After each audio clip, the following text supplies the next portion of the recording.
is we're so process driven here. It's not about the result. And our football program, I can promise you, 90% of our kids, after the game's over, if we lose by one or if we win by one, they don't feel greater than or less than. That's probably something I'm most proud of. Like our kids don't run off the field and feel like they're less of a human if we lost a high school football game. You with me? This is the Mental Mettle Podcast, where we explore how to forge mental toughness and resilience in every aspect of life. Welcome, I'm your host, Coach Matt Thomann. I'm an ICF certified professional coach with a background as a teacher, basketball coach, and athletic director. But my journey took a dramatic turn in 2020 when I survived both cancer and a stroke. Those experiences shaped my mission, help others grow stronger in every facet of life. Today, I work with athletes, coaches, educators, and anyone who believes that positive mental health is both achievable and a personal responsibility.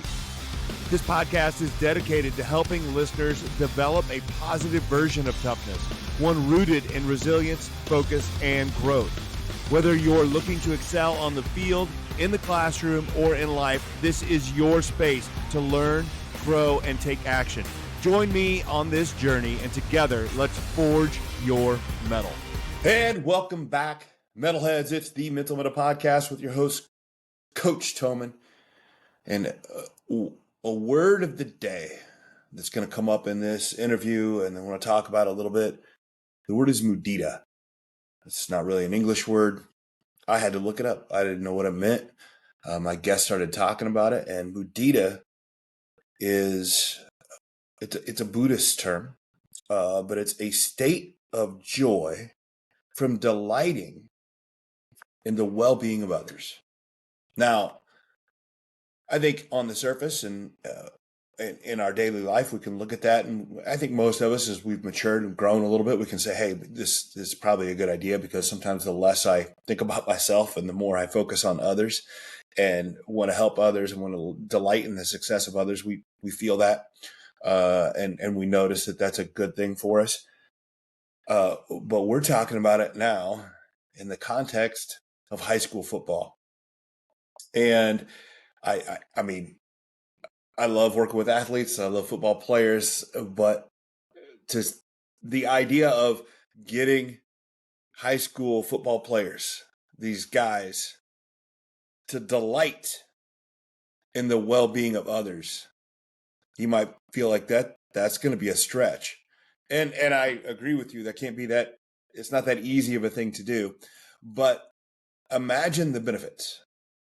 So think about the team that you're coaching, and it doesn't have to be high school football. It could be basketball, it could be girls. It's mostly I'm referring to, athletes, which a lot of times are very young, and we struggle to get teenagers and even early 20s to think past their own noses and think of others. But let's get past how difficult that is, and let's get to the point of what would be the benefit. What would be the gain of having all the players on your team delight in the success of others? Not just kind of be happy for them, not kind of want to win together, but delight in the success of others. Let's say more than you delight in the success of your own. And that's the possibilities are endless on what you could achieve as a team if you're not worried about yourself, but you're worried about others doing well. And again, it is a new principle for me. I learned it from my guest here today. That is just a fantastic guest. I'm so excited to have him on. It's an old friend of mine named Mike Kohl. Mike is the head football coach and the athletic director at Bradley-Bourbonnais, which is southern suburban high school up near Chicago. Big school, somewhere around 2,000 students, and play against other big schools. These are big conferences. Football's a big deal, and it's and that's the principle that he leads his program on. Now, he's got other things that he does, and Mike isn't really a Buddhist, but it's a principle that he picked up and as long as I've known Mike, he's that way. It's not like it was not a big, change for him to think this way, because that was always Mike. He was always somebody who delighted in the success of others. But know that Mike has had a lot of his own success. When I knew Mike, he was in the middle of becoming the all-time leading passer at Millikan University, where I went. So he was a really good football player. He joined the basketball team. He was an enormous boost of energy when he joined the team. And a lot of that was just how he talked to others and how he made others feel. And he runs the Bradley Bourbonnais football program that's one of the principles that he, tries to embody and wants his team to see. And also what's really important is that Mike believes that is something that we can teach kids, that it's a skill that they can develop. And we'll talk about this. And it's something I believe too, that if you want to build character, if you want to build mental toughness, if you want to build resilience, if you want to build mudita, if it's your focus and you work on it and you put time and energy into it, you can develop it. It doesn't mean it's easy, but it's possible, and it's certainly worth it. So it's definitely something worth thinking about. This is a fantastic episode, and it really fits into what I'm doing in January. If you didn't listen to last week's episode, I really would love you to go back and listen to it, because it's a part of the monthly Mettle challenge that I'm working on when we're talking about developing skills in ourselves. I'm working on developing my own mettle. Mettle is the ability to face adversity in a spirited and resilient way, which means that I'm going to look at the adversity that life gives me and see it in a spirited way, in an enthusiastic way, and it's about having happiness throughout the things that happen in your life, all the adversity, all the trials, tribulations, and developing that grit. And what I'm doing is every month I'm putting a new well-being practice into place and practicing it like pretty heavy for a month to see how that helps me develop my mettle. I'm going to report back to everybody, but I want everybody to do it with me. And my monthly mettle challenge for January is gratitude. And that's very similar to the mudita idea. And Mike's going to talk about how he practices gratitude with his players and the benefits they see from that. So, but what I'm doing right now is for the month of January is I'm doing Seligman's idea of 3 good things every night. So I journal every night about things I'm grateful for and thankful for, which is not difficult, but the hard part is remembering to do it. And then throughout the month, I'm doing 1 letter a week, a gratitude letter. That's a little bit more involved. So I have to write a gratitude letter to somebody that supported me, that's really helped me throughout my life. I write the letter and I hand deliver to them and read it to them. And with the idea of course, they love that idea. I've already done one of them. A friend of mine, I already went down and did it with her. Her name is Pam Markeline. And Pam, if you've ever heard me speak live, some of the stuff that I do when I speak to groups in my Live Your 100 program and some of the things that I do, I always tell a story about a teacher that after I had my stroke and needed help learning how to read again, Pam was the one that showed up with 2nd grade reading level material and helped me go through it. And and she was a teacher and a great friend, and just her willingness to come help me learn how to read again at 45 years old. And I wasn't a great student. I was not happy about it. It wasn't something I enjoyed. So, but having her show up to do that, she's definitely worthy of a gratitude letter. I delivered that to her. I read it, and it was just fantastic. And she enjoyed it. I enjoyed it, and it definitely sparked a lot of positivity in my brain. Helps me remember what I can achieve and what I can do, and that's the whole goal. That's the whole point of these things, and I'm going to keep doing it. I got a couple more coming up. I'm going to do another friend of mine that I've worked with for years. I'm going to hit that tomorrow. His name is Mitch Holmgren. I coached under him for years, and he really taught me a lot about coaching and and things like that. That's going to be a great one. And I got a couple more coming up. Maybe I'll mention them later, but that's what I'm doing. And then my wife is also joining me in the challenge, and my wife's a busy executive, so she doesn't have as much time for that, but she's going to make a point to practice three good things every day and really try to do it. We call that segment Mettle in Minutes, the point that Dana doesn't have as much time, but she's going to work on forging her mettle in minutes. And if you're interested at all, I just ask you to think about practicing gratitude for the month of January. And if you're like, why January? Why not November? Well, there's a reason. The idea that I believe that you can't build any other virtues without gratitude. So we're starting with gratitude on purpose. So go back, check that episode. You'll enjoy it. But for now, let's move forward. There's a little bit of gratitude in today's episode with Mike Kohl, and it's one of the favorite interviews I've ever done with a coach, and I was really excited to have him on, and I was not disappointed. It's been a fantastic episode. So hope you enjoy it. Mike Kohl of Bradley-Bourbonnais football. In 2020, my life changed forever. I survived cancer, a stroke, and the mental issues that came with that. And those challenges gave me new perspective on life and resilience. And that's why I created Mental Mettle Coaching, to share what I've learned and help others grow stronger. I work with athletes, coaches, and professionals who are ready for a challenge and ready to embrace growth. Whether you're striving for excellence on the field, inspiring your team, or looking to elevate your career, Mental Mettle Coaching offers individual coaching, group sessions, and workshops tailored to your needs. Your next chapter of growth starts now. Contact me today. Details are in the show notes, and let's forge your mettle. Mettle is a person's ability to face adversity in a spirited and resilient manner. It is a great skill to have for athletics and for life, but it is not something we are born with. If you want it, you have to forge your mettle.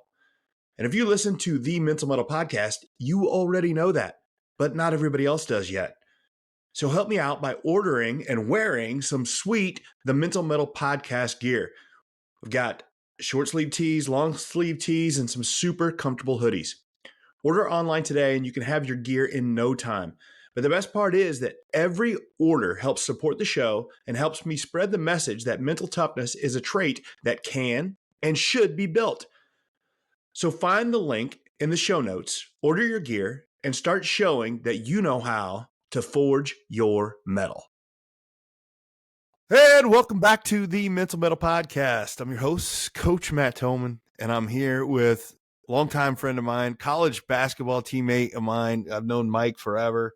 Mike Kohl, now head coach and athletic director, Bradley Bourbonnais High School. And I've wanted to have Mike on the show for a long time now, and I'm excited. I'm thrilled you're here, Mike. Yeah, thank you so much for having me. I'm really excited to be here as well, man. I've listened to a couple of your other podcasts. I'm fired up to be here.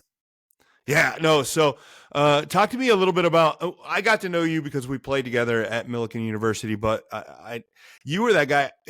I can remember getting to know you the first time, and I was like, you were the quarterback, right? Yeah, and yeah. we would be at practice, and then we were like, I don't know, we were just getting into the season, getting going. All of a sudden, coach was like, this guy's going to join us. I'm like, what do you mean going to join us? Like, Right. We've been here the whole time. Where's he been? Yeah, Right. And I'm coach, you've been out there playing football, which is fine. But Yeah. but it was like, where's this guy? You did just fine. I enjoyed it. Yeah. Coach Ramsey, I wasn't planning on playing basketball at Millikan when I first went there. I was just going to play football for Coach Pelker, and we had a great football staff when I played there. And so then Coach Ramsey approached me with Coach Litt after the season, kind of in the middle of the football season, like week 6. And he said, have you ever thought about playing basketball here? And I said, I would love to try and see if I could do it, but the tough part, like you said, Matt, is trying to get your feet underneath you after a football season. It's really tough. I feel like I wasn't a good basketball player until about January, and I don't know how fair that was to the team. And but I really enjoyed basketball too. I had some great teammates there, and with you, Eric Smith, Shannon Cloyd. Provost guys still talk to. I probably keep in touch with more of my basketball teammates from Millikan actually than I do my football guys. So, but yeah, that was the story. And then I ended up playing 3 of the 4 years I was at Millikan. I ended up playing basketball. I really had a great experience. just traveling over Christmas break alone was really, really fun. So yeah, I'm glad I did. I'm glad I did both. No, it was great. And the one thing that I always noticed whenever you would show up to practice every year, the energy that you brought, and I like it's you're such a positive energy guy. I think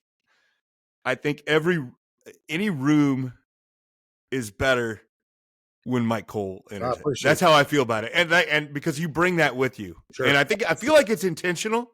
Yeah, try.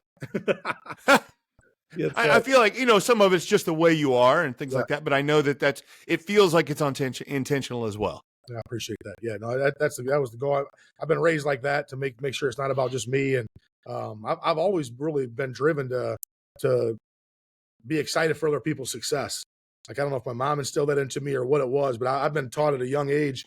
Even the custodian that cleans this office that I'm sitting in right now, he does a great job, and I make sure he knows that. Like he's really good at what he does, and so I've always been raised like that. So I've always found it fun to cheer for other people and to be on good teams. And Matt, as you know, we had some good teams when we were at Milliken. I mean, we had some good players surrounding us, and so it was fun to compete at a high level. And it was a fun part of my life for sure.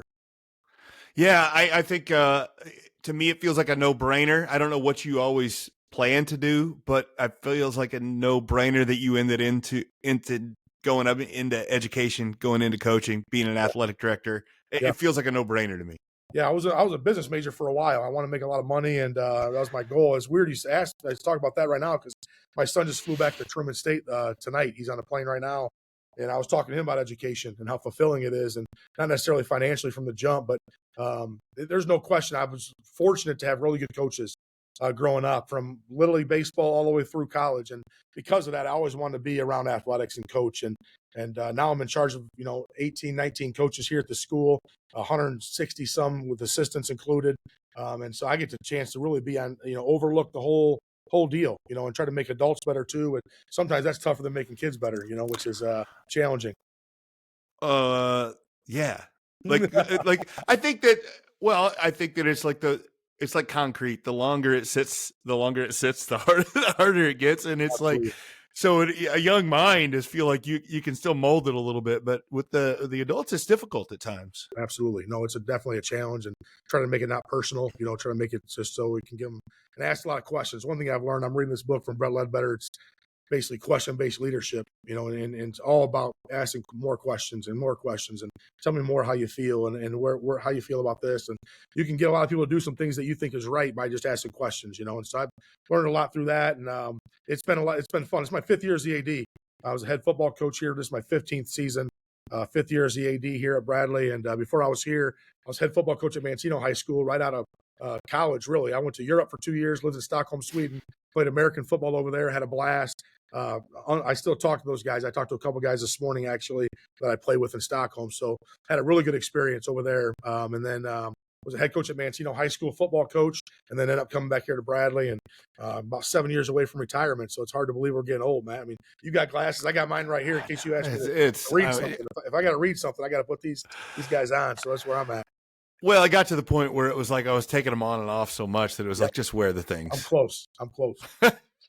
I saw that because one of the things I always follow you, and I notice you when you're checking your team, they're always right there and they go back and forth. And it's funny you say that because I thought, Mike, just put them on. Man. Keep them on. Just leave the things on. No doubt. I know. It goes fast. I like that you mentioned that about your son trying to figure out what to do and things like that. It is so maligned, the idea of going into education, and I get it. It's not the most lucrative career you can have. It's not, but it's because I didn't start into education either. I came out with a biology degree, worked, and then as I come into this, and I came into working in education and coaching. Yep. You just can't. To me, you just can't beat it. It's awesome. No, I really enjoy it. It's fulfilling, man. It's really fulfilling, and I agree with you 100%. I would rather make less money and really, I can't wait to wake up every morning and come to work. I still got students coming here. I lead a leadership academy right now on Tuesdays with about 65 kids in the auditorium for about 40 minutes a session. And so I get to still see our kids. And that's one thing that I want to make sure. I want education because of young people.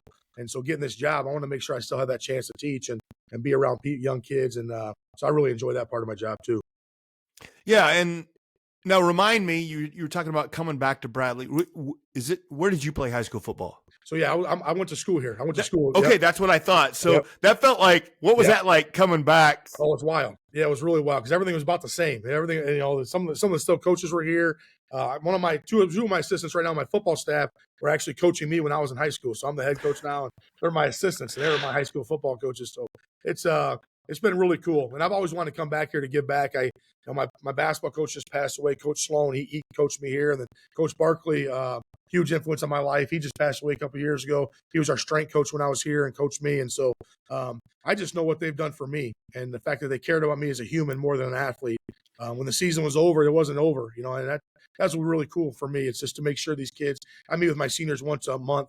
We'll start meeting in January, February, March, April, and May. All of my senior football. We have 26 kids this year, and just to talk to those guys and see where they're going next. It's not over, and I don't just care about them during the football season.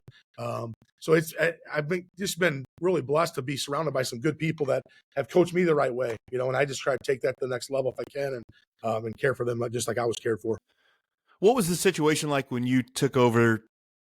Came back to Bradley and took the job over, because it's like you said, it had to feel like a little bit of a homecoming, but it's also daunting. Yeah, it was tough. I took over for Craig Bundy. I was his assistant for like 7 or 8 years here, or maybe longer. Then he ended up retiring, and then I got the job. And I necessarily didn't have to be the head coach. Sometimes you can have a bigger impact as an assistant because you're so busy as all the different things as the head coach that comes along with that. But it was a great opportunity for me. I jumped on it and never turned back. And like I said, I just finished my 15th season. And it really, I feel like I've gotten better every single year. I got 6 guys on my staff, Matt, that have been head coaches at other high schools. And so really, really blessed to have 6 guys just alone, and forget about the other 13. But the 6 guys that have led other high schools that I've been able to bring here is just phenomenal. And having 6 kids myself, I'm a busy guy, and I want to make sure I don't lose at home. I tell my wife all the time I can't be winning at work and losing at home. And so that's one thing I ask her after every season. But so I'm blessed to have a really, really good staff here. You wait till the end of the season to ask her, hey, did I win? Yeah, I know. I know. I don't want to quit in the middle. No, that's funny. You're not gonna ask her every week. No, I don't want to quit in the middle of the season. No, that's funny. So I went back, and you do a great job of whoever does your feed. Like I see you talk to your team after every game, and I started taking notes because I'm picking up stuff that you're saying there. And one of the things that I heard you say that I really want to dive into, you mentioned something about character, and you said something that I believe in so much, that you said character is a skill that you can develop. Mm-hmm. Yeah. And I believe this so much. I believe this when I talk about mental toughness. I think one of the old school ideas with coaches and stuff is like, well, if a kid's tough, I don't want him. And I'm like, no, I think we need to develop that. Like if you're just waiting for kids to show up on your desk, your doorstep to be mentally tough, you're not going to have a very good football team. Like you have to develop that. Absolutely. And I'm curious what you do intentionally to start to do that. Mm-hmm. They come in as freshmen, or does it start before that? Like, what do you do to start to develop that character, that toughness that I know that you're going to ask and that you have? Yeah. I think the biggest thing is just to make them uncomfortable from the jump. And then, before you make them uncomfortable, you got to love the crap out of them. So I think that's one thing my staff does a great job of is we know how many siblings they got. We know if their parents are married. We know if they have food at their house, if they don't. If they're homeless, if they're not. I mean, there's a lot of things. And in our weight room, there's a little iPad. They fill out these questions, and it'll put a little red flag on there. I got 65 to 70 varsity guys every year, so it's a big program here, and we got about 140 to 180 kids based off the year overall. So I got a lot of staff, and you got to check in with kids individually. And kids got to know you care about them before you push them. But then we make them as comfortable as we can make them. I mean, we play loud music during team time. We'll get the ball wet before our quarterbacks throw it, even though it's not going to rain on Friday night. We make sure sometimes our receivers will sit on buckets. Our quarterback's got to hit them without the receiver moving.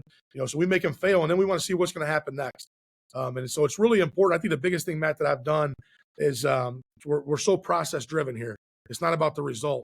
And our football program, I can promise you, 90% of our kids, after the game's over, if we lose by 1 or if we win by 1, they don't feel greater than or less than. And that's really that's probably something I'm most proud of. Like our kids don't run off the field and feel like they're less of a human if we lost a high school football game. You with me? And I think just by loving them and talking to them and let them know, hey, I love you if you win and I love you if you lose. And I'm not going to treat you any different. A lot of coaches treat kids different if you lose. Like they immediately want to put it on the kids and don't take ownership. And our staff's the opposite. It's like we're pointing our fingers at ourselves. Like if we fumble the ball and lose the game, and that happened in our last game. You know, we fumbled twice in the quarterfinals against Lincoln Way Central, and both of them were my guys, and that I coach in positions. And I should have done a better job with ball security that week because I knew they're coming after the ball, and I did the same stuff I always did all year. I shouldn't have. And so instead of blaming the kid and saying, "Oh, he fumbled, he's soft," or you got to look within yourself as a coach and what can we do different? You know, I don't want our coaches going out after the game and saying, this kid does this or this kid. Hey, what can we do? And so as far as mentally tough, some kids come in and they're real soft. And that is true. I would say that's a fact because their parents don't want to see them fail. And they're on there's so many travel teams out there now and all this different stuff going on where kids are succeeding. And so I got to get the parents too. And then one thing I've read a lot is, can you influence the influencer? And how do you do that? Can you influence the parents? I got to influence them too. I got to make sure I call them in and talk to them and really sell this thing as far as process driven and not result driven, character driven, not result driven. And so I just talked to a softball girl. She's going to Loyola. One of our girls, she's going to be a junior pitcher for us. She's special. And I said, what do you want out of your senior year? I got it on my whiteboard right here. What do you want out of your senior year? Or junior year, if you have a successful junior season, what's it look like? And she said, compete at a really high level, have fun with my teammates, and cheer for each other. Have fun, compete at a high level, care about my teammates, right? And that's what she's saying.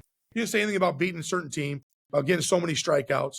And so that's what kids want, I think. Well, I think that if they're led the right way, they Sure. get it.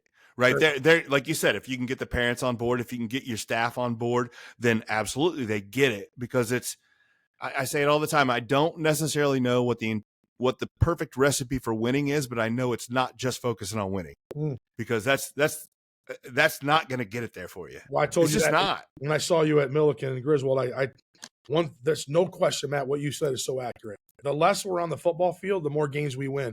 That's been proven in a study here at BBCHS for a fact. We beat Lincoln Way East a couple years ago here.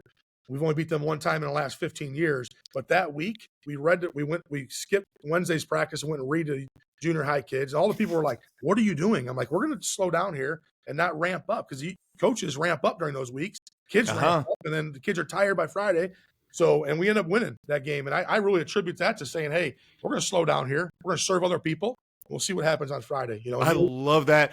Yeah. One of the biggest games of the career of the season, and on Wednesday, instead of practice, you go talk to middle school kids. Yeah. Oh, yeah. And read to them. Yeah, exactly. It's not like I think that I just love, and it's servant leadership and all those things. I love what you say about what does it look like. To me, when you're talking about what does success look like, that is, I don't know if you're talking about that leadership program you're doing, asking a lot of questions. That question you just said right there, what does success look like, is 100% a coaching question. Like a certified, I'm an ICF coach. That is a coaching question. And what that does so much is it helps people understand. I always say, if we tell them, look, it's not all about winning. And I think that we need to tell them that we have to have them. Well, what's the goal then? Yeah, we have to have them and have another goal. And if they can't describe that, then we don't know if we get there or not. 100%. Yeah, no, that's a challenge. And you get these kids that have been taught, hey, you win at all costs. And if you don't win, you're a loser. If you don't rush for so many yards, and how many completions did you have, and personal stuff. And so we talk about this word mudita all the time. And, you mentioned that to me, but mudita basically means caring for others. Can you genuinely be as happy for someone else's success as you are for your own? And we practice that in practice by every time we score, I look over the sidelines, kids are jumping up and down. They got to fake it. Like we're going to practice doing that. Right. Every Wednesday night after practice, we hug 5 guys. And so we go and we literally hug 5 guys. And the first time we do it, Matt, my juniors are awkward with it because some of these kids never been hugged their whole life, which is sad. Yeah. It's and they tell me that, like, hey, I don't remember the last time someone hugged me. And then you should see the end of the year for us, man. After every game, there's kids hugging for like 20 minutes after the game because they like it. They enjoy being cared for. I think you can practice that, Matt. Like you said, the character stuff, you can practice. I agree. Whenever I work with coaches, one of the things I talk about doing different ways of doing, I don't know if you do any of this, some of the breath work and some of the things that we can do this. And whenever I tell some coaches that, they're like, hey, my guys are going to say that's really awkward. And I'm like, I would be shocked if they don't think it's awkward, right? Yep. It's going to be awkward, but so stick with it. Yep. Stick with it. And it goes for so many things. Like you can, and yes, is it going to feel fake and cheesy at the start? Probably, Sure. But they'll get over that and they'll start to see the benefits of it. Absolutely. When you were talking about being process driven, I picked up in several of your speeches there when you mentioned there was a game you lost and you said, we lost this game before we even showed up on Friday. And a different game, you said, we won this game before we even showed up on Friday. And you're able to measure throughout the week. It's not, and that's how you prove that it's not about the win. It's the preparation and the process to get to it. Mm-hmm. Yeah, no, absolutely. And I think after you win, you better bring up the process. Because if you just you lose, winning a big game, our kids shouldn't walk off feeling like they're better than any other program in our school, soccer, band, whatever. I mean, just because you won a big football game don't mean you're a better person, right? And so I think we got to continue to talk to kids after big wins. Hey, the reason you won is because you showed up early. You're at meetings early. You showed up Saturday morning early. You stayed late.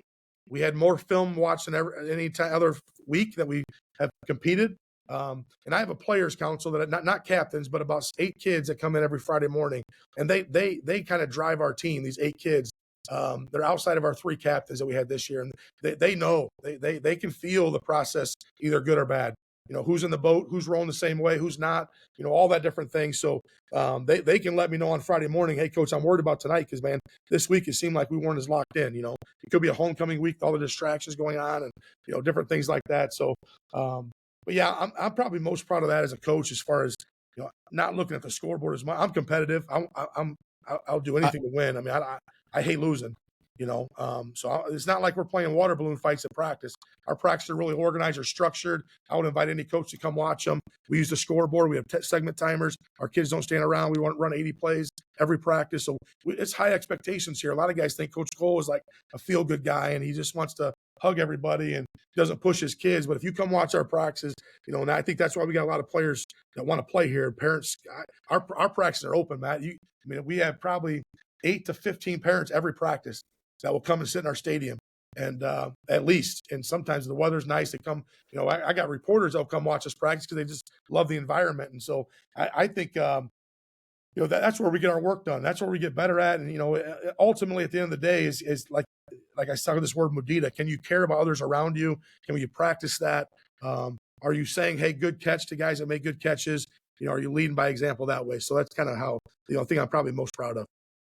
What? Tell me this word again. What is it? I don't know what language it comes from, Matt. I have to look it up and see, but it comes from a different language. But if you type, it's mudita, and it was actually it's like a different type of. Can you be happy for other people's success? Basically, refers to positive mental state of joy and pleasure that comes from the delight and the well-being of others.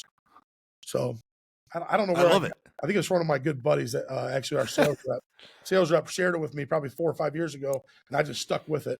And so, yeah, and we practice it. Like you said, we've gotten better at it because we practice it, And that's the character stuff. So I talk to people all the time. They're like, we're talking about mental toughness. And I'm like, okay. And I use the example like with basketball players a lot. Like, okay, you can't shoot a left-handed layup. Okay. Well, if you went into practice every day and you practiced a left-handed layup every day for 20 minutes every day, what's going to happen? Well, I'm going to get better at it. Yep. Well, if you want to practice mudita every day, what's going to happen? You're going to get better at it. 100%. It's whatever we focus on, whatever we put our time and energy into, we get better at. 100%. And that's on purpose or not. Like if you're not paying attention to what you're focusing on, like then it's usually a bad thing, right? Mm-hmm. So, but we're usually making progress in some area. Yeah. I spoke at a clinic a couple years ago.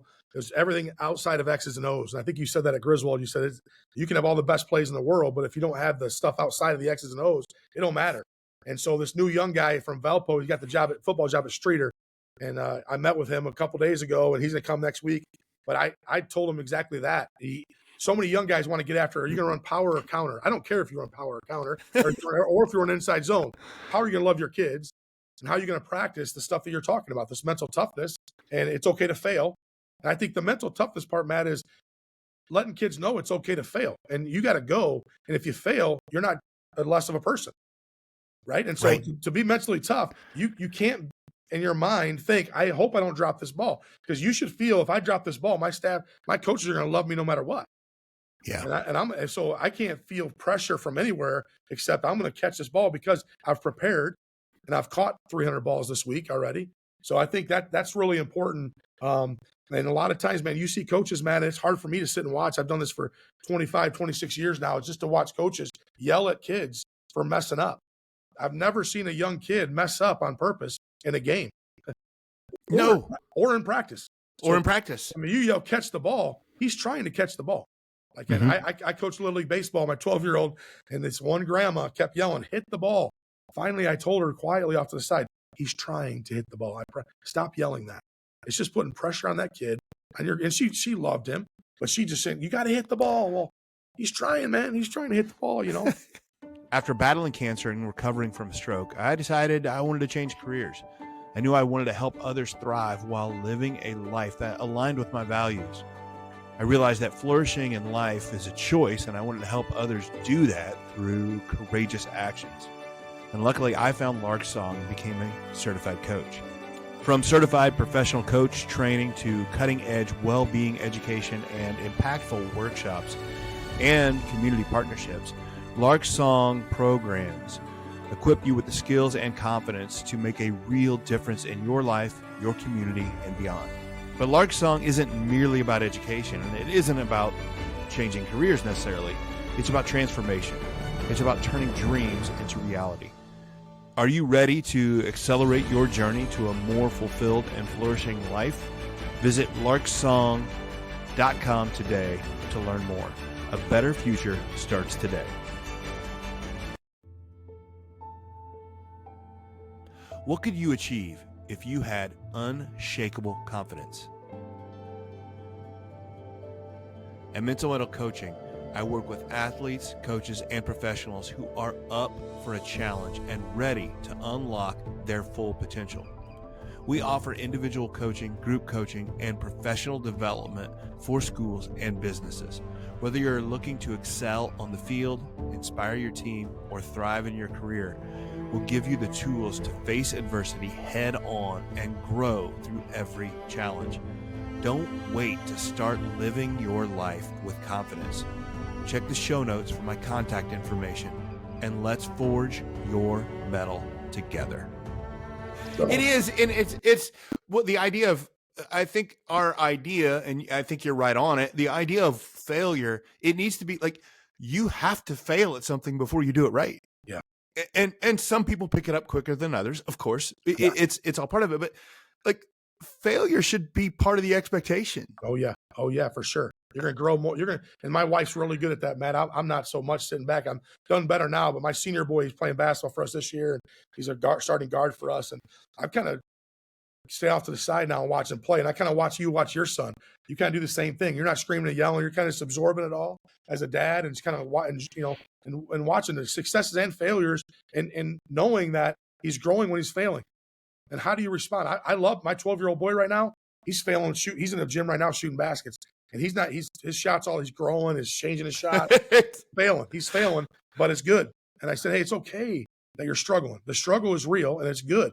But so many parents, as you know, man, it's like my baby, he can't struggle. I'm going to go to I'm transferred. This portal thing, you see it all over the place in high schools. I mean, there's kids jumping in schools because coach is too hard on them, so it's a challenging thing, but it's rewarding.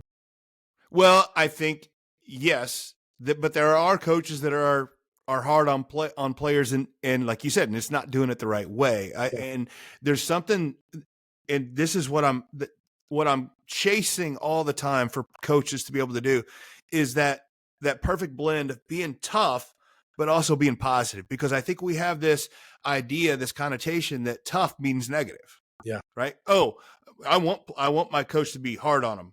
Yeah. And we assume that means negative, but it doesn't. No. Yeah. That's a good point. And I think that but it's difficult. Yeah. It's not easy to do.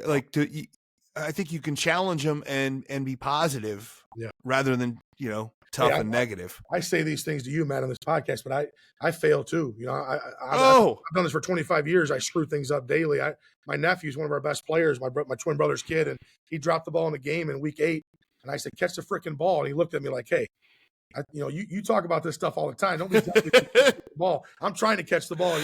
He basically looked at me sideways like, hold on. I thought you can't be preaching this stuff and then screaming at me catch the ball. So I say that, it's not easy. It's tough, because you want to win. You're competitive. But ultimately, at the end of the day, as a coach, if you don't feel that pressure either, all my head coaches here at BBCHS, never once do I ask them what their record is, how many games they've won. I ask them, do your kids know you love them? And I ask the kids that after every season. We have 800 athletes here. Every kid gets asked that question. Does your coach care about you? Yes or no? And explain. And so I can go to this coach and say, hey, you have now. You're always going to have some, right, Matt? Like you don't play. Oh, absolutely. Coach don't care about me. I'm not playing. Well, that is not necessarily true. So I tell them it's a one rear view mirror. This is not, it's a side mirror. It's not the big mirror in your car. It's a side mirror. We're going to look at it, try to get better from it. But your coach has got your athletes got to know you care about them. And that comes from outside. Ask them questions outside the sport. I really believe that. Yeah. So that leads me into a couple questions about 2 questions on the way you're trying to do it now. One, I'm assuming that you've evolved over the years, that 100%. This is something you've gotten better at. I'm curious about that evolution in yourself. Yep. And then also as an AD, how do you promote these ideas? Because it goes against some of what I find is a lot of coaches coach like they were coached when they were kids. Absolutely. Right. And they're like, well, this is just how I'm supposed to do it. So you're fighting some past. Absolutely. And you see our young coaches in our building here that are coaching for maybe a result-driven coach, and all of a sudden you become result-driven as a young coach. I hate it. It drives me crazy. I'm like, hey, hold on. Just because you're assistant for this person, that doesn't mean when you're the head coach someday, that's how you got to coach. Like take some bits and pieces of everything you've learned, and go with it. But when I was my first years ahead, I was at Mantino High School, and every time I see those kids, I feel bad because I didn't get to know who they were. I didn't get to know anything about their families, their real struggles. We didn't have any classroom sessions like we do now. We didn't have a word of the week. We didn't have, we didn't do dads and decals. We didn't do mom's clinic. I can go on and on about all the stuff that I do now, taken away from practice time that we did, that we didn't even, I didn't even think about. It wasn't even on my mind because I was trying to win. And for me as a young coach, winning was 2-hour practice, hard practice, right? Like we're going to grind, we're going to hit each other and get tough. And now I've learned, in the last probably 10 years, gradually, and we're winning more now because of it. Still guys in the area are like, Cole's soft because they don't practice. We only do 12 days in the summer, Matt. We just go 12 days in July, nothing in June. Play baseball and basketball in June. We go 12 days in July. We're really organized with it. And then we go. And schools that we play go 25. They just lowered it down to 20. But you don't, the more doesn't necessarily mean better, and so I've learned that through the years. And, but no, when I was young, I was, and I love being the AD here and also being an active coach because kids have changed, Matt, as you know, and with cell phones and just with the immediate thing, comparing themselves to others. And the parents have changed with expectations with travel, why are they playing the sport? So me being a head coach and leading an athletic program, I think is really beneficial right now for me because I'm still in it and I see it. And I know the struggles. I'm approached by parents that don't understand. And so I still am in it. But it helps me enjoy it too. But I've really enjoyed overseeing all of it and trying to rub off on some people and slowing our young coaches down a little bit. It's been fun. Well, and you're talking about not being a results-driven coach, right? But I want to speak for a moment on that. But you're still getting results, right? Mm-hmm. Like what you've had? Yeah, I was gonna say you've had some success there, right? Yeah, What's your what kind of success have you had there at Bradley Bourbonnais? Well, I think we've beat some teams we should never beat. We're a school of 2,000, so we play schools of 3,400, 4,000 kids. We're in a really good conference, so every week it's tough. And I think we can't recruit because we're a public school. But for me and what our staff has done with our young people in our program, other people see it. And they talk about it, right? And so that's a way that we recruit. And so to know that these kids, and it has rubbed off on some parents, one of my classmates got a kid that played for me, and he's a result-driven guy. He wants to win, win, win, win. And what are you doing? Why are you not on the field? Why, well, we're meeting and we got a special needs teacher talking to our kids right now. Well, we got a big game Friday. Well, slow down, dude. We'll be fine. We're still going to win Friday. We'll be, but it's so I think just educating everybody and the proving to people in the area and throughout the state that, hey, you can do less on the field and win more on the scoreboard. And even though it's not what we're about, it's, we're trying to win. Our kids know that. We show up in the weight room, we work as hard as anybody. It's contagious. But I tell you what, man, the ball's on the 1 yard line. That 11 guys in the field know that the 55 on the sidelines care about them. You feel like you have 66 guys trying to score. Yeah. And to get that energy is defeating the opponent. And so not every coach does that. Not every coach has a feel where they can get all 66 guys trying to score on the 1 yard line. And then guess what? Whoever scores, it doesn't matter. Everyone's fired up for that kid. What? It's our best player, and we get the ball to our kid that's fifth best player. It doesn't matter. We're trying to do this thing together, not measured by who's touching the ball. And so it's been fun. It's been good. It's we still lose some games that we should have won. And as coaches, we look within ourselves and try to figure that out too. It's not like we're not trying to coach the game too. So if we lose a game that we should have won, it's we beat ourselves up and what could we have done differently X's and O's wise too. And but I feel really good about that part. That part's done. I think it's been done since I took this program over. Craig Bundy was really good with practice plan organization, how to win. And I kind of just mimicked that. And now we're getting better at caring for each other and really, really being happy for other success. Yeah, but you're still skipping over the part. Like you made the quarterfinals this year, right? Yeah, we've been in the. I mean, so you're doing this thing, and you're still getting it done, right? Absolutely, no, absolutely. I think that's the most enjoyable part is when you do things off the field and you're winning on the field. It's like, and I knew that could work. I just had to trust it and go with it. And so no, yeah, we've been in the semifinals in 2015. We're 1 second away from playing for a state championship. Last year we lose to Normal by 1 in overtime. Otherwise, we're in the quarterfinals and probably in the semis. So we've had, and this year we're in the quarters again, so the Elite Eight. So we've had a lot of success, a lot of good players, and some of my most successful years matter when we're 5-4. Not necessarily the 7-2 teams or 8-1 teams, just those 5-4 teams that really have accomplished a lot. And then they come back to see me and they went into coaching or they're being a really good father. All the things that we talked about is carrying over. It's really rewarding. Well, Coach of the Year never goes to the right guy or gal. Right. It's always it should always go to somebody who won two or three games and shouldn't have won any. Yeah, you're right about that, no doubt. Yeah, I love what you're doing and everything. The struggle is, and because I love young coaches just getting into it, doing this and want to do this, they're going to get some, like if they're going to try to jump in and do some of the stuff you're doing, they're going to get some pushback because they're probably not going to win at first. Yeah. And that's what's difficult about it. You're like, hey, I don't want to be like, this is a hard thing to go into an interview with, right? Hey, I'm not going to care. I don't care if we win. I want to make sure we read to the 8th graders, and it's like, you're right, man. You're right. It's a really good point. It's a hard sell sometimes. Yeah, it's a really good point. And I think it's something that coaches got to practice and coaches got to see the benefits. And I tell our coaches all the time, if you have a team out of 10, 10 means a championship team. You have a 5, try to make them a 6.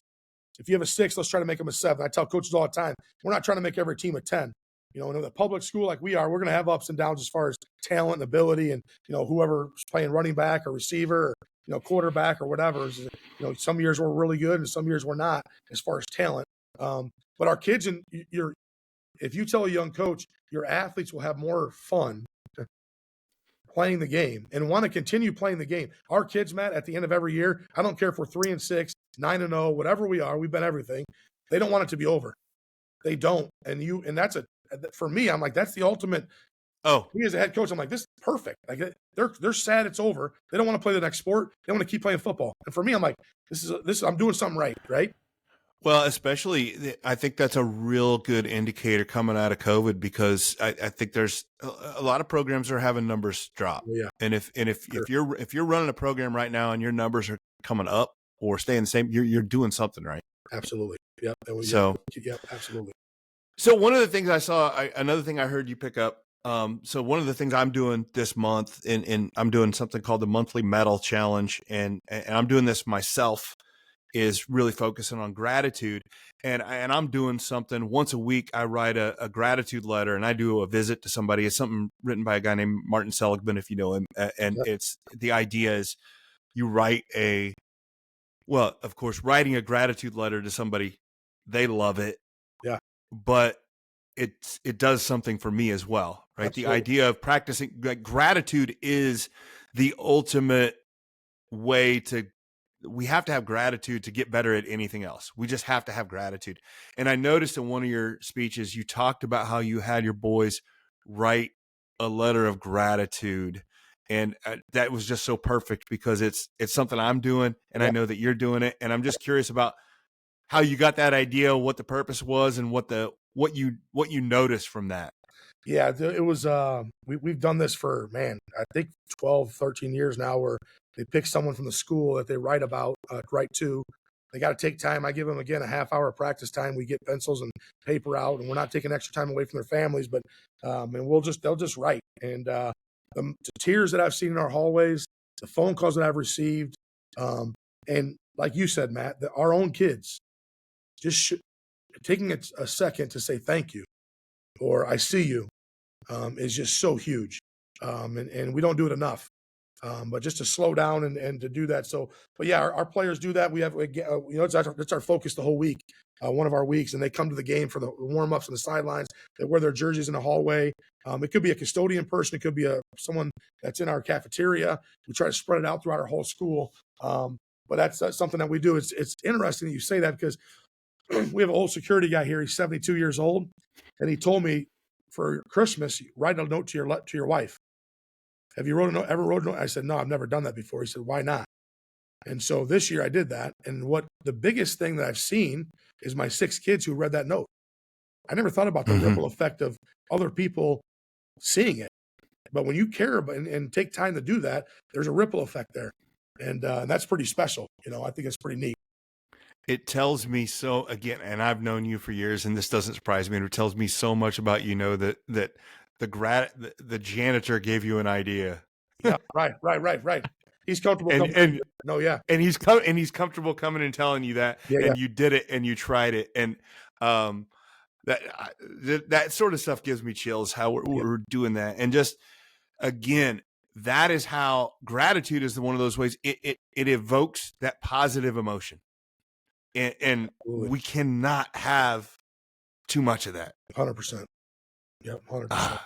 I love it. All right, Coach, what have I missed? Anything in this conversation? You probably do so much more than I've hit here, but we don't have all day. No, that's good. What have I missed? Like, what are some tidbits, something for coaches that we haven't talked, something that you do that I'd love to hear from? Yeah, one thing I think that would be good for coaches to know is to make sure that athletes hear their names said out loud. So we have 64 kids, and it's got to be in a positive kind of, it got to be something positive said out loud once a week. So 60, now you can do it in basketball once every 3 days, I think, but have a roster with you and make sure you say that name out loud. So if it's Ethan, hey, Ethan, great shot. Ethan, great pass. And that's it for the 3 days. But it's got to be with every kid. So can your athletes hear their name out loud and you praising them in front of their peers? Coaches so many times are really good at putting kids down in front of their peers, and they don't praise them. And so I think if our young coaches can learn that if you can say someone, hey, Jessica, unbelievable turn in the dance team. That was a great turn. Your best turn of the year was just now. Unbelievable job. Jessica's done for 2 or 3 days. Now, you can still say her name more than once, but what do young coaches do? We talk to our best players, right? We talk to our 5 or 6 elite kids, and our medium low kids, or definitely our lower kids, don't get their names said out loud. So I think that's something that we do here that's kind of different and unique, and it gets more kids that want to come out. Because I love we have 2 special ed kids on our football team, our special needs kids, and they know they're cared for just as much as our kid going to Northern, and that's real. Like if you ask them right now, your coaches care about you, they might start crying.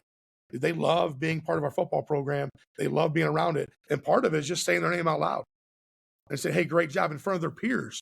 How cool is that? Like they're being praised in front of the people that matter the most to them. Because let's face it, the athletes, The older coaches, especially, like you know, as a parent, the older your kids get, the less they listen to you, right? Like they're going to be looking to their peers. So if you can praise a kid in front of his peers, man, you got some money there. You got some, and then you can get them. Then you can get on them more too. You know, when you're doing stuff like that. So I would say that. I would say making sure you say their kid name out loud and praise them in front of their peers. I love how intentional that is. Yeah. It's have a roster. I like their name. And absolutely. That positive recognition from the coach is it's. I mean, there are kids, there are coaches, and there are kids that probably go the entire year and not get a positive. Don't say their name one time out loud.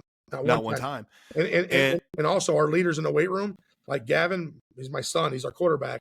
I'll give him 4 names on a Tuesday night. You guys say, these 4 kids, I give them a note card, put in your pocket.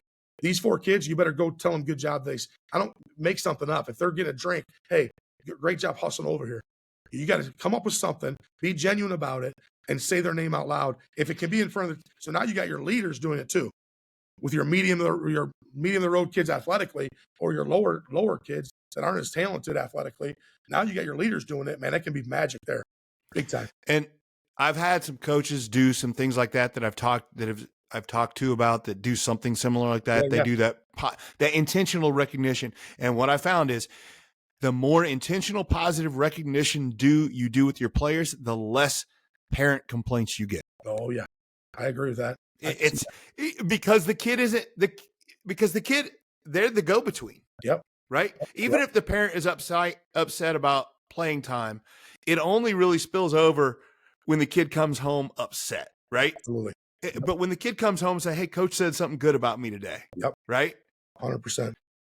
It's a little bit of a coaching hack there. Right. Yep. You're right.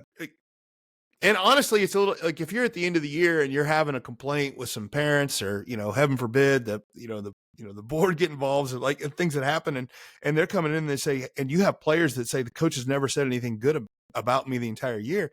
It's shameful, right? Yeah. You're not doing your job because you're right. Absolutely.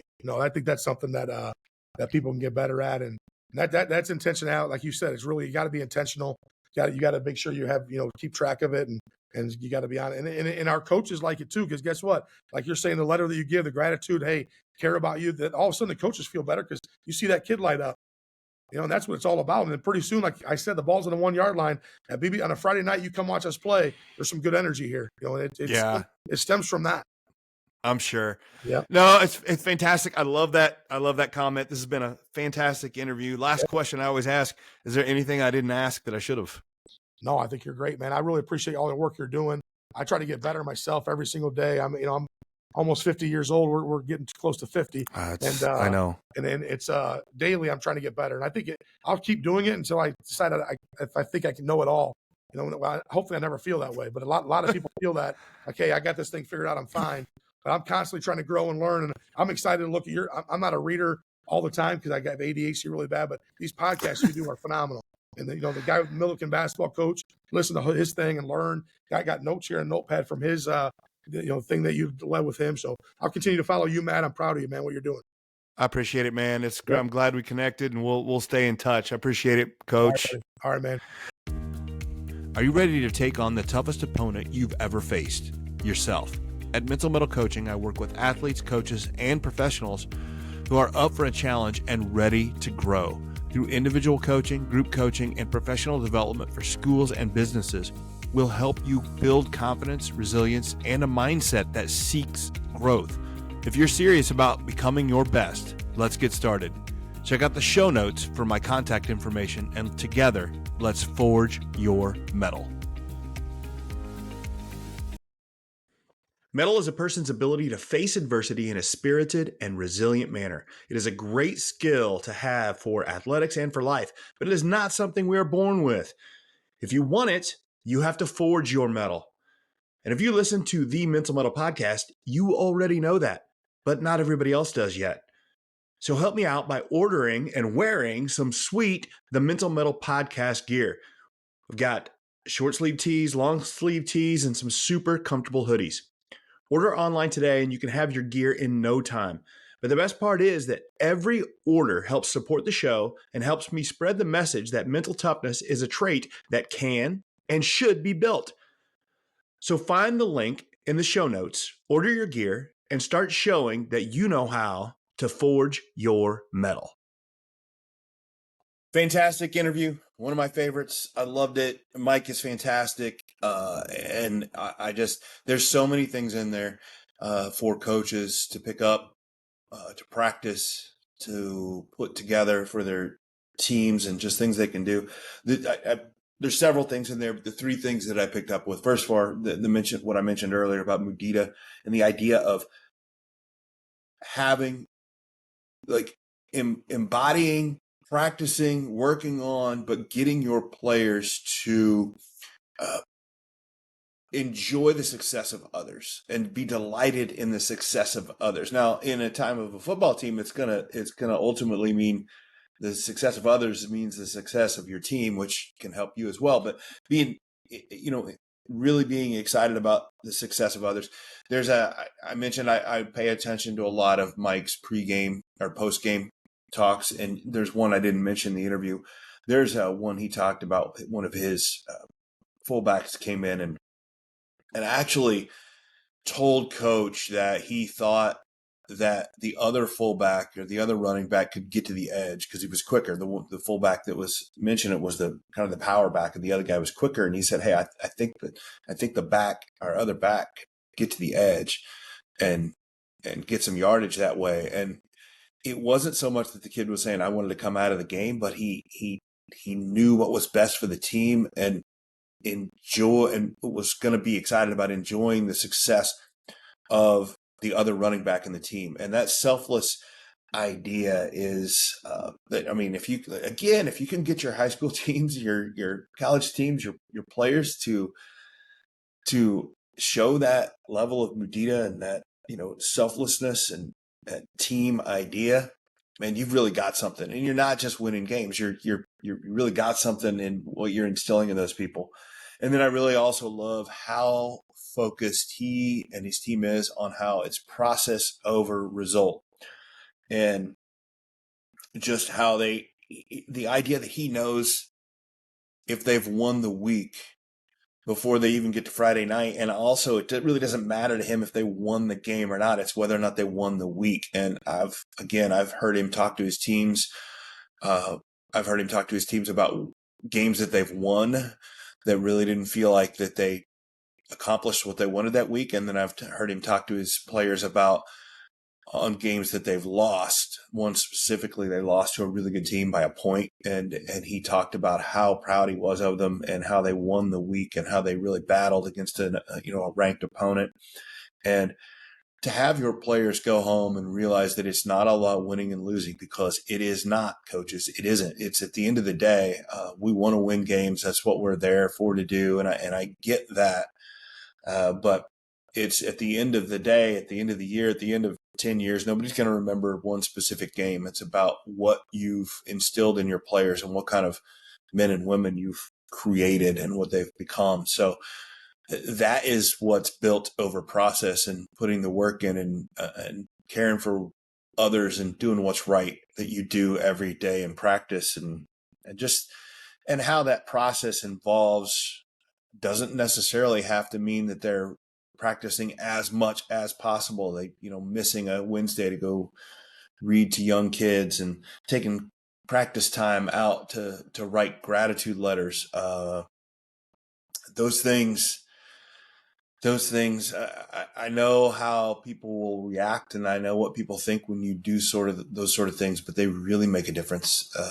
And it's not, I mean, I think sometimes we think if we're not on the field or if we're not in the gym, we're losing valuable time and we're not getting better. But I don't think we're as good as we think we are at our practice plans, and sometimes getting away from the gym, getting away from the field, and helping them see the big picture and seeing about others and things like that helps them focus on what we are trying to do and the things we need to do. It's just beating it into them and over the head with the same thing and keep practicing it. It runs them down and they miss the big picture. So that idea of process over result, love it. It's fantastic. It's not easy to do, especially if you're a young new coach, but I think it's in the long run, it's how you build a program. And then the thing he mentioned at the end about positive recognition for every player. This is huge. I've heard other players or other coaches talk about this. I can remember an episode I talk about. Dave Feeney does that. He does it with his girls at the end of a practice once a week or so. They do positive recognition, but it does come from the coach with him, but he makes sure it comes from other players. I've heard some other football players or other coaches talk about their programs. They do, they have awards weekly and they get nominated by other players. And just having that positive recognition in your program, coming from you, come from others, come from the players, making sure that your program is built on positive recognition is it builds that idea of positivity and why they're there, and makes them feel good about being there. And in today's day and age, as we mentioned, it's like your number one thing is getting players out to your team and staying on the team and doing that. And positive recognition is a great way to do it. And I think that needs to be something you can do. I love how intentional Mike is with it. He has the roster there, and it's not fake, and they're not making things up, but they are intentionally looking down the roster and say, we haven't talked to, Larry today. We haven't said anything about him all week. So Larry, if kids are named Larry anymore, I don't know if that happens, but we need to pick out Larry and say, we need to say something good about Larry today. And you can find it. It's there. That's part of the thing about positivity and like the 3 good things that I'm doing, that there's always something good there we're saying. There's always something. So learn how to find that. And if you can't find it as a coach, you need to practice some gratitude. So let's tie it back into my monthly medal thing. Like if you can't find something good to say about each and every player, you need to start practicing some gratitude. I'd suggest the 3 good things, because your brain is not wired positive. Your brain is wired negative. And if you're sitting here listening to me and say, well, there's just, I can't say anything but good about that kid. That's a you problem, right? And it's the way you do things. And you need to rewire your brain a little bit about positivity, because if you can't find something good to say about every single kid who takes 2 to 3 hours of their day every day to come to be on your team, you're missing something. It's a you problem. So look for that positive recognition. It's there. Put some time and effort into finding that. There's so many other good things in that episode. It's fantastic, but those are the 3 things that really stood out to me. So if you enjoyed this episode, if you picked up something that you like, I'd suggest I'm imploring you, share this idea with somebody, share this podcast with somebody, because I think that the more guys and women that we have out there that are coaching, that are thinking like Mike does, the better we are for all of our all of our youth, right? That's what we're at. All of those players deserve that out of us, the coaches. And if I'm putting this out here and I'm interviewing these coaches and I'm putting this together, that's what I want. I want to share some of these ideas. It's not about me. I want to share these ideas, but I'm asking you, if you enjoy this, just like, share, subscribe, and then take that link, send it to a coaching buddy and say, hey, check out this episode. And if it's not this episode, check a different one, but share it with somebody and say, hey, check this out. Check out this stuff. This is what I'm trying to do. If you are taking notes. So Mike is a fantastic coach. You notice he mentioned at the end, he's listened to another episode of my podcast and taking notes. That's the sort of coach you want to be. You're always trying to get better. And I'd love for you to share these ideas with somebody else, because I'm trying to make progress, trying to make a difference in how coaches and coaching changes, all for the benefit of our youth and young players. So that's what I'm asking. That's what I hope. That's what I would like from you. And then also, as I mentioned, if you didn't listen to my last episode on, the monthly medal challenge in January on gratitude, go back and listen to it. It's good stuff. I'd love for all my coaches that listen to this to kind of practice more gratitude, because it increases your positivity, increases all those good emotions that we can struggle with sometimes as a coach. It's tough. There's a lot of negative out there. There's a lot of difficult things. And if you can build that positivity, is going to be a good thing for you. So that's the episode for today. I really enjoyed it. It's one of my favorites. I loved recording this one with Mike. So yeah, so like, share, subscribe. I appreciate it. And this has been the Mental Mettle Podcast. I'm your host, Coach Matt Thomann, and always remember to forge your metal. Thanks for listening to the Mental Mettle Podcast. Don't forget to tune in every week for more insights and strategies to help you forge mental toughness and resilience.